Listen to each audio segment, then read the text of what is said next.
Australia ವಿರುದ್ಧ 3 ಪಂದ್ಯಗಳ ಏಕದಿನ ಸರಣಿಗೆ ಸಜ್ಜಾಗಿರುವಂತಹ ಭಾರತ ತನ್ನ ಮೊದಲ ಪಂದ್ಯವನ್ನ ಭಾನುವಾರ ಅಂದ್ರೆ ನಾಳೆ ಪರ್ತ್ ಕ್ರೀಡಾಂಗಣದಲ್ಲಿ ಆಡಲಿದೆ. 7 ತಿಂಗಳ ಬಳಿಕ ರೋಹಿತ್ ಶರ್ಮಾ ಮತ್ತು ವಿರಾಟ್ ಕೊಹ್ಲಿ ಇಂಟರ್ನ್ಯಾಷನಲ್ ಕ್ರಿಕೆಟ್ಗೆ ಕಂಬ್ಯಾಕ್ ಮಾಡ್ತಾ ಇದ್ದು ಮೈದಾನದಲ್ಲಿ ಅವರ ಪರ್ಫಾರ್ಮೆನ್ಸ್ ನೋಡೋಕೆ ಕೋಟ್ಯಂತರ ಅಭಿಮಾನಿಗಳು ಕಾಯ್ತಾ ಇದ್ದಾರೆ. ಮತ್ತೊಂದು ಕಡೆ ಶುಭ್ಮನ್ ಗಿಲ್ಗೆ ODI ಕ್ಯಾಪ್ಟನ್ ಆಗಿ ಇದು ಮೊದಲ ಸೀರೀಸ್. ಇನ್ನು ಈ ಸೀರೀಸ್ನಲ್ಲಿ ಮೋಸ್ಟ್ ಆಫ್ ದಿ ಐಸ್ ಇರೋದು ರೋಕೋ ಜೋಡಿ ಮೇಲೆ. ಅದರಲ್ಲೂ ರೋಹಿತ್ ಶರ್ಮಾ ಒಂದೇ ಸರಣಿಯಲ್ಲಿ ಹಲವು ದಾಖಲೆಗಳ ಮೇಲೆ ಕಣ್ಣಿಟ್ಟಿದ್ದಾರೆ. ರೋಹಿತ್ ಪಾಲಿಗೆ ಈ ಸರಣಿ ಎಷ್ಟು ಇಂಪಾರ್ಟೆಂಟ್ ಆಗುತ್ತೆ, ಚರಿತ್ರೆ ಸೃಷ್ಟಿಸೋ ಅವತಾರ ಹೇಗಿದೆ, ಈ ಬಗೆಗಿನ ಒಂದಷ್ಟು ಮಾಹಿತಿಯನ್ನು ಈ ವಿಡಿಯೋದಲ್ಲಿ ನೀಡ್ತೇನೆ. ನಾನು ಶಾಂತ, ನೀವು ಸುದ್ದಿಯಾನದ ಸಬ್ಸ್ಕ್ರೈಬರ್ ಆಗೋದಿಕ್ಕೆ ಮರಿಬೇಡಿ.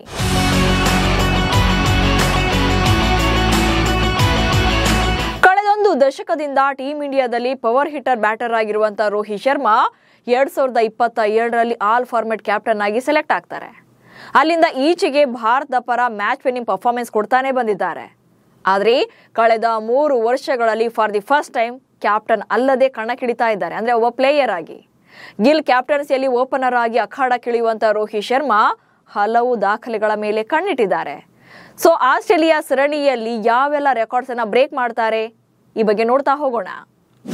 ಆಸ್ಟ್ರೇಲಿಯಾ ವಿರುದ್ಧ ಪರ್ತ್ನಲ್ಲಿ ನಡೆಯಲಿರುವಂತಹ ಮೊದಲ ಏಕದಿನ ಪಂದ್ಯ ರೋಹಿತ್ ಶರ್ಮಾ ಪಾಲಿಗೆ ತುಂಬಾನೇ ಸ್ಪೆಷಲ್ ಆಗುತ್ತೆ.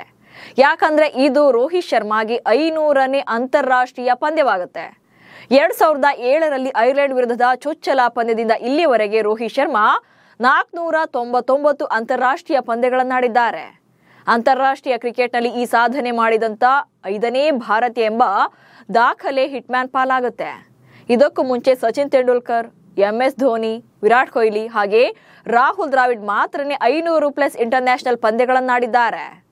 ಇನ್ನು 2007ರಿಂದ 2025ರವರೆಗೆ ತಮ್ಮ ವೃತ್ತಿ ಜೀವನದ ಆರಂಭದಿಂದ ರೋಹಿತ್ ಶರ್ಮಾ 499 ಅಂತಾರಾಷ್ಟ್ರೀಯ ಪಂದ್ಯಗಳಲ್ಲಿ 49 ಶತಕಗಳನ್ನು ಬಾರಿಸಿದ್ದಾರೆ. 50 ಅಂತಾರಾಷ್ಟ್ರೀಯ ಶತಕಗಳ ಗಮನಾರ್ಹ ಮೈಲಿಗಲ್ಲನ್ನ ತಲುಪೋಕೆ ಕೇವಲ 1 ಶತಕ ಮಾತ್ರ ಬಾಕಿ ಇದೆ. ಆಸ್ಟ್ರೇಲಿಯಾ ಪ್ರವಾಸದ ಟೈಮಲ್ಲಿ ಶರ್ಮಾ ಈ ಮೈಲುಗಲ್ಲನ್ನ ತಲುಪುವಂತ ಅವಕಾಶ ಇದೆ. ಇನ್ನು ಭಾರತದ ಪರ ಸಚಿನ್ 100 ಶತಕಗಳೊಂದಿಗೆ ಈ ಪಟ್ಟಿಯಲ್ಲಿ ಅಗ್ರಸ್ಥಾನದಲ್ಲಿದ್ದಾರೆ. ಆ ಬಳಿಕ ವಿರಾಟ್ ಕೊಹ್ಲಿ 82 ಶತಕಗಳನ್ನು ಗಳಿಸಿ ಸೆಕೆಂಡ್ ಪ್ಲೇಸ್ ನಲ್ಲಿದ್ದಾರೆ. ಇನ್ನು ಈಗಾಗಲೇ ಆಸ್ಟ್ರೇಲಿಯಾ ವಿರುದ್ಧ ಏಕದಿನ ಪಂದ್ಯಗಳಲ್ಲಿ ಅತಿ ಹೆಚ್ಚು ಸಿಕ್ಸರ್ಗಳನ್ನು ಬಾರಿಸಿದ ಆಟಗಾರ ಎಂಬ ದಾಖಲೆ ಆಲ್ರೆಡಿ ಈಗ ರೋಹಿತ್ ಶರ್ಮಾ ಹೆಸರಲ್ಲೇ ಇದೆ. 46 ಪಂದ್ಯಗಳಿಂದ 88 ಸಿಕ್ಸರ್ಗಳನ್ನು ಗಳಿಸಿದ್ದಾರೆ. ಇನ್ನು 12 ಸಿಕ್ಸರ್ಗಳು ಬಂದ್ರೆ 5 ಸಲ ವಿಶ್ವ ಚಾಂಪಿಯನ್ ಆಗಿರುವಂತ ಆಸ್ಟ್ರೇಲಿಯಾ ವಿರುದ್ಧ ಸಿಕ್ಸರ್ಗಳ ಶತಕ ಬಾರಿಸಿದ ಮೊದಲ ಕ್ರಿಕೆಟಿಗ ಎಂಬ ಹೆಗ್ಗಳಿಕೆಗೆ ಪಾತ್ರರಾಗ್ತಾರೆ. ಇನ್ನು ಸೀಮಿತ ಓವರ್ಗಳ ಕ್ರಿಕೆಟ್ನಲ್ಲಿ ಇದು ಅಭೂತಪೂರ್ವ ಮೈಲುಗಲ್ಲು ಕೂಡ ಆಗುತ್ತೆ. ಹಾಗೆ ಸಿಕ್ಸರ್ ಕಿಂಗ್ ಅಂತಾನೆ ಕರೆಸಿಕೊಳ್ಳುವಂತ ರೋಹಿತ್ ಶರ್ಮಾ ಪಾಕಿಸ್ತಾನದ ಆಟಗಾರ ಶಾಹಿದ್ ಆಫ್ರಿದಿ ಅವರ ದಾಖಲೆಯನ್ನ ಬ್ರೇಕ್ ಮಾಡುವಂತ ಅವಕಾಶ ಇದೆ. ಅಂತಾರಾಷ್ಟ್ರೀಯ ಏಕದಿನ ಪಂದ್ಯಗಳಲ್ಲಿ ಆಫ್ರಿದಿ 351 ಸಿಕ್ಸರ್ಗಳನ್ನ ಬಾರಿಸಿದ್ದಾರೆ. ಆದರೆ ಈ ಆಲ್ ಟೈಮ್ ರೆಕಾರ್ಡ್ ಅನ್ನ ಬ್ರೇಕ್ ಮಾಡೋಕೆ ರೋಹಿತ್ ಶರ್ಮಾಗೆ ಇನ್ನ ಕೇವಲ 8 ಸಿಕ್ಸ್ಗಳು ಮಾತ್ರ ಬೇಕು. 273 ಪಂದ್ಯಗಳಲ್ಲಿ ಈಗಾಗಲೇ 344 ಸಿಕ್ಸರ್ಗಳೊಂದಿಗೆ ಸೆಕೆಂಡ್ ಪ್ಲೇಸ್ ನಲ್ಲಿದ್ದಾರೆ ಹಿಟ್ಮ್ಯಾನ್. ಇನ್ನು ಫೆಬ್ರವರಿ 2008ರಲ್ಲಿ ಆಸ್ಟ್ರೇಲಿಯಾದಲ್ಲಿ ತಮ್ಮ ಚೊಚ್ಚಲ ಸರಣಿಯನ್ನಾಡಿದ್ದ ರೋಹಿತ್ ಶರ್ಮಾ ಆಸ್ಟ್ರೇಲಿಯಾ ನೆಲದಲ್ಲಿ 18 ಏಕದಿನ ಪಂದ್ಯಗಳಲ್ಲಿ 990 ರನ್ಗಳನ್ನ ಕಲೆ ಹಾಕಿದ್ದಾರೆ. ಇದರಲ್ಲಿ 4 ಶತಕಗಳು ಕೂಡ ಸೇರಿವೆ.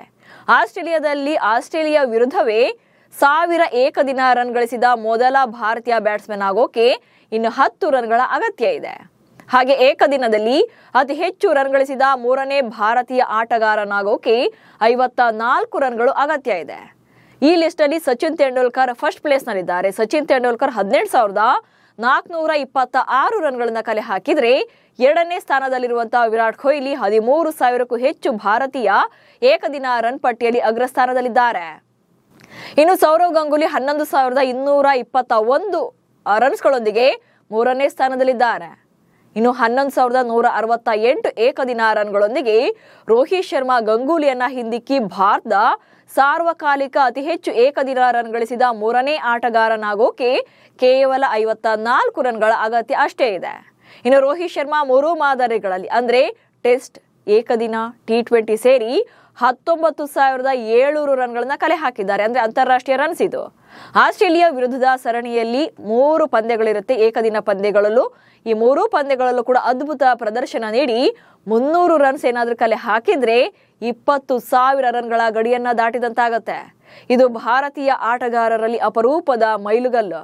ಈ ಹಿಂದೆ ತೆಂಡೂಲ್ಕರ್, ದ್ರಾವಿಡ್ ಹಾಗೆ ವಿರಾಟ್ ಕೊಹ್ಲಿ ಮಾತ್ರವೇ ಈ ಅಚೀವ್ಮೆಂಟ್ ಮಾಡಿದ್ದಾರೆ. ಹಾಗೆ ರೋಹಿತ್ ಶರ್ಮಾ ಆಸ್ಟ್ರೇಲಿಯಾ ವಿರುದ್ಧ ಎಲ್ಲಾ ಮಾದರಿಗಳಲ್ಲಿ 9 ಶತಕಗಳನ್ನು ಬಾರಿಸಿದ್ದಾರೆ.